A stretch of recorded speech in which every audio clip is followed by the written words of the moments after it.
Hey there, it's Clara from AcuPro Academy, and today this video is all on the Large Intestine Meridian and its acupuncture points. This is a quick, made easy video that is going to go through all the points, location, function, counterindication, and anything else I deemed important to talk about. So hopefully you enjoy this. Before we start, I just want to remind you, if you want more of my creation, video, graphics, blog posts, resources, courses, check out my website, AcuProAcademy.com. You can also join me on Facebook if you're not there already. Click for notification and join me on my YouTube channel or on Instagram. I have tons of graphics, videos, and great posts on a daily basis. So let's start up with the large intestine meridian. Before we even start, I just wanted a quick reminder of the large intestine in Chinese medicine. Its function is to excrete the stools and get rid of solids, right? As a physical function. As an emotional function, it's also the organ that lets go. So the ability to let go of something we've been holding on emotionally for a long time. The connection of the long and large intestine, because they are internally and externally related as a yin and yang entity, comes from the 5 element as well. So the metal element, which is composed of the long and the large intestine. Their connection is they're both on the fall season. The climate would be dryness. The emotion associated would be sadness and grief, of course. What I wanted to say also about the large intestine is that it is also a connection to the skin with the long, and a lot of the large intestine issue may reflect on the skin, as well as any issue with fatigue and qi deficiency that can reflect with bowel movement. So now let's start it up with the large intestine meridian. It is a hand meridian. It is a hand Yang-Ming meridian. So a hand meridian because it starts at the hand, and it is called Yang-Ming, so often that's translated by brightest young. The Ming dynasty was quite the vital, beautiful dynasty, and so the Yang-Ming is a reflect of that. It's a brightest young. So the large intestine starts at the hand, precisely at the tip of the index finger, and goes all the way up until the side of the nose. This meridian is the only meridian of a 12 regular meridian, as in the 12 main meridian, that crosses the body. It will cross the body on the face and end up on the opposite side to where it started. It's always bilateral, but this is the only meridian that crosses the body, which I found fascinating. In here you have all the special points, so I just listed them, and we're going to go through each of the points together. Large intestine 1 is a Jingwao point. It is located, as you can see, at the index finger. It's on the radial border of the base of the nail of the index finger, So it's 0.1 soon posterior to the corner of the nail on the radial side. Because it's a Jingwao point, it is mostly prick to bleed, to be used for high fever, people that have fainted or coma, manic people which have a lot of fire, or probably sore throat. Large intestine 2 and 3. I put them together because they're very close to each other and they also have very similar function.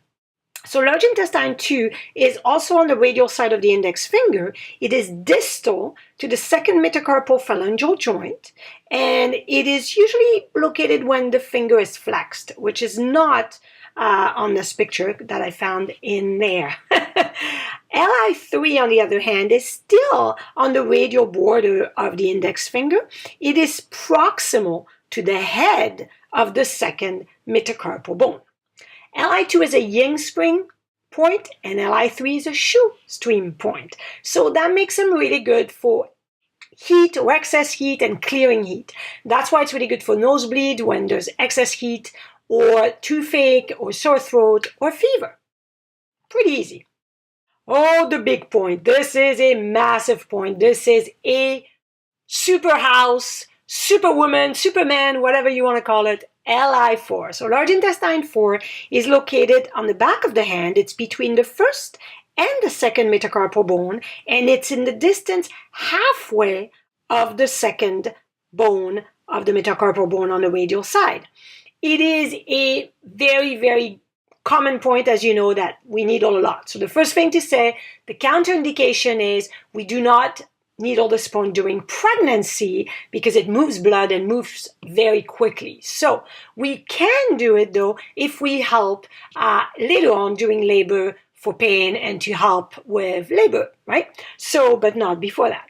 It is a commander point of the face, which I absolutely love that function of Li4, which means that anything that occurs on the face, being nose, ears, jaw, eyes, mouth, forehead, is all something that large intestine foreign should be part of a treatment of. So for example, anything that's a headache, any kind of headache, anything that affects the nose, for example, nosebleed or sinuses being congested or rhinitis or allergies, jaw pain like TMJ or trigeminal neuralgia, or if there is, orbital headache or behind the eyes or eyes issue like puffy eyes, anything that's happening on the face, we can use Li4.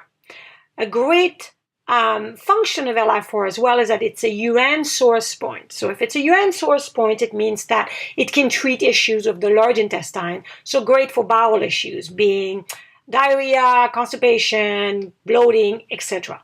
So that makes it a very important point for that as well. It also strengthens the immune system by clearing flu and colds and clearing external pathogens. So it clears wind heat, clears wind cold, dampness. It's very clearing in clearing all external pathogens. It is also, like I said earlier, good for labor induction and pain because it can be used at the end of pregnancy. It is also one of the major functions of Li4. This is the best point of any kind of pain anywhere in the body. The reason it's because it moves blood very strongly, and when there's blood stagnation, there is pain, right? So period pain is really good for any kind of pain anywhere in the body, acute pain or chronic. Wow, there was a lot to talk about just for the large intestine 4. What can you do? Let's look at large intestine 5. Li5 is located in the snuff box on the side of the wrist. It is between the tendons of the extensor pollicis longus and the brevis, so the short and the long one of the extensor of the thumb. So Li5 is a gingival point. It is really used a lot for clearing heat as well. So for toothache, headache, specifically when they feel better with a cold compress, swollen eyes, ear pain, like I said, sore throat, but also can be used for manic depression when there is a lot of heat. Li6 is a luo connecting point. Li6 is located on the line between Li5 and Li11, 3 tun directly above Li5. Being a luo connecting point, it connects the large intestine to the lung. So this is a really good point specifically to clear excess body fluid that's creating edema. So it's a really good point when there's a lot of edema all over the body, especially on the upper part of the body.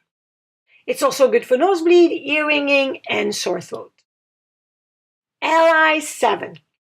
Li7 is located on the line again between Li5 and Li11. It is 5 tun directly above Li5, so 5 tun above 5. Easy to remember. It's a Shiklev point, and Shiklev point of the young meridians are always used for pain purpose. So this is a really good point when there's really, really bad abdominal pain, specifically due to digestive issues, right? Specifically when it's really acute. This is a really good point to use for that. It is good for borborygmi, which is kind of the noise the digestive system make, like that borborygmi. That's how I make it. It can be used also for headaches and sore throat as well. Li8, 9, and 10. I grouped them because they really basically do the same thing.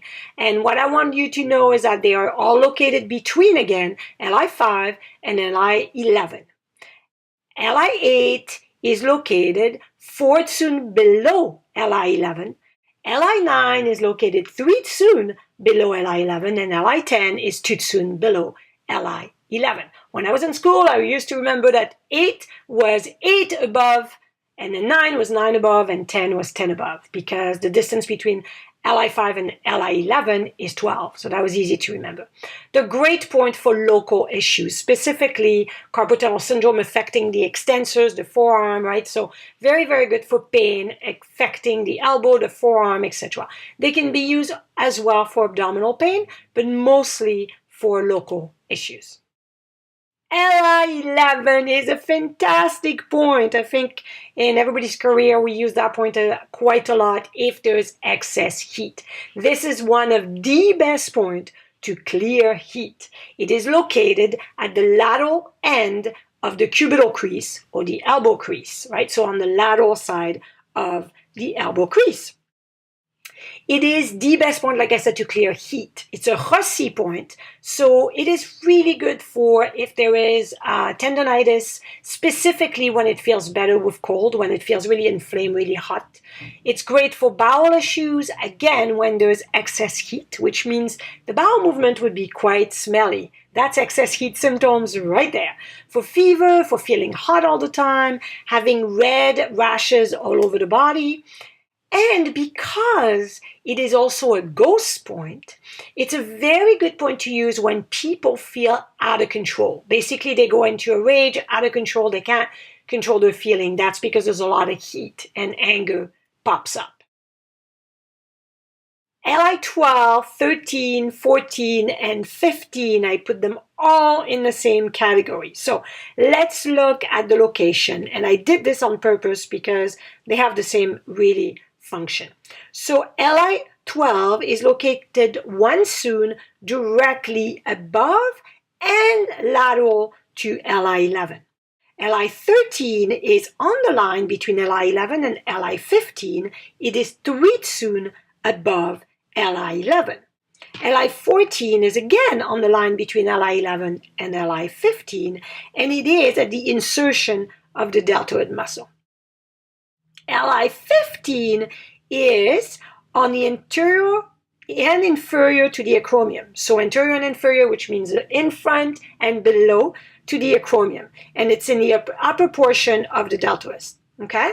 So those 4 points are very good for any kind of local pain, specifically things like arm pain, humerus pain, so your upper arm, frozen shoulder, any shoulder issues.